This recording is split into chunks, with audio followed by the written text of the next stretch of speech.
Week 4, chest and tries circuit. The title of this video is, This Was Horrible. Stick with me and you'll know exactly why this workout was horrible.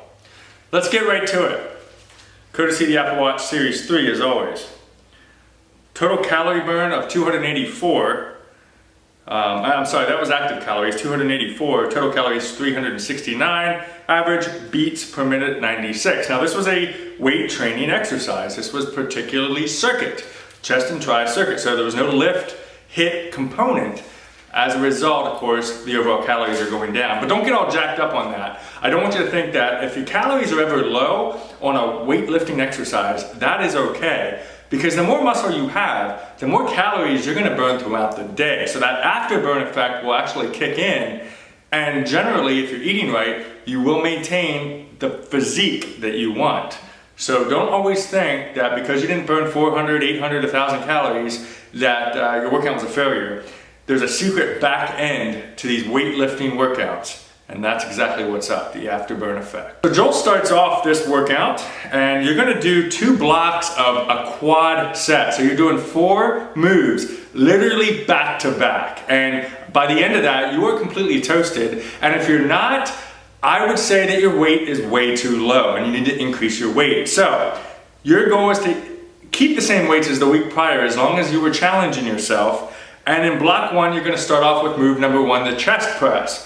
And if you are interested in knowing what my weights were for this particular week, week 4, chest and try circuit, hop over to my website. The link is in the description below of this YouTube video, and you can look at exactly what weights that I had from week 1 through week 4 on the chest and tries workout. After chest press, you're gonna go into the triceps press. And I'll tell you, that one really works your triceps, especially if you heavy up your weight. Number 3, chest fly. I did drop my weight for this one. And then number 4, try kickback.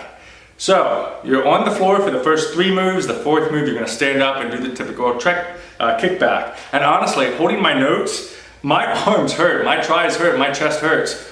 It was a killer workout. Block 2, decline press. You're going up into that bridge formation, and within the bridge, you're doing your press ups. Number 2, skull crushers. That'll work on your triceps.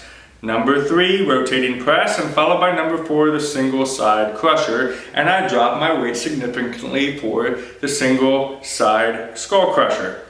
That is your first 2, or your only 2 blocks of this particular move. But again, you're doing 4 moves within each block.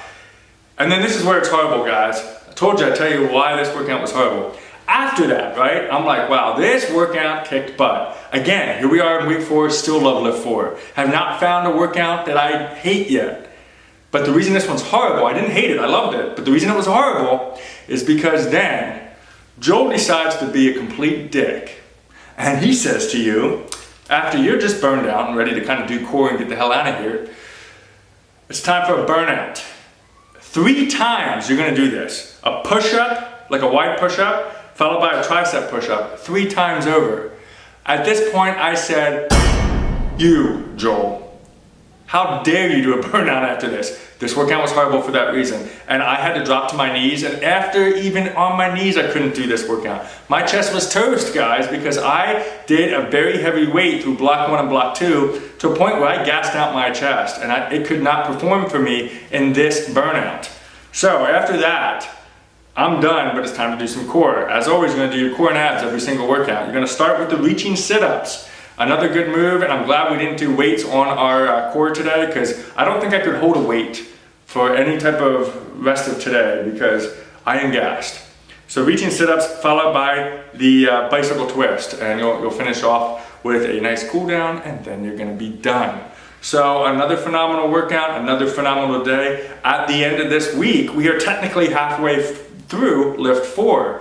So if you've been following me and you've been doing this with me, congratulations, because at the end of this week, you can officially say I completed half of LIIFT4. And what I recommend that you do, check your weight, do some after photos, and do some measurements. And it's time to say, how far did I come?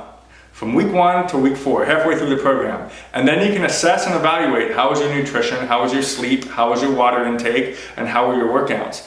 And then for the second half, if it's going well, great. If it's not, figure out what you need to do to pick up the pace so that way in the second half of LIIFT4, you achieve every goal you need, which will give you the results that you deserve from this LIIFT4 program. If you need support, all you have to do is hop over to sweetlifefitness.net, sign up for your free Team Beachbody account, and I'll be here to help you every single step of the way. Other than that, thanks again for watching this YouTube video. Like it, share it, subscribe, and we'll see you next time. Have an awesome, awesome day.